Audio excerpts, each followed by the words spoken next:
आज आपण कटाची आमटी पाहणार आहोत। तर इथे मी चण्याची डाळ शिजवून घेतलेली आहे। त्याचं जे पाणी आहे आणि थोडीशी डाळ ह्याच्यामध्ये मिक्स केलेली आहे, तुम्ही पाहू शकता। इथे मी कोथिंबीर, लसूण, अद्रक आणि थोडंसं खोबरं घेतलेलं आहे। हे असंच वाटायचं आहे आपल्याला।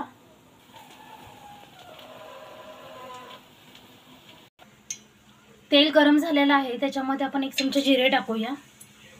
जिरे चांगले तडतडू द्या। भरपूर असा कढीपत्ता, आपण जो हा वाटलेला मसाला आहे तो टाकूया।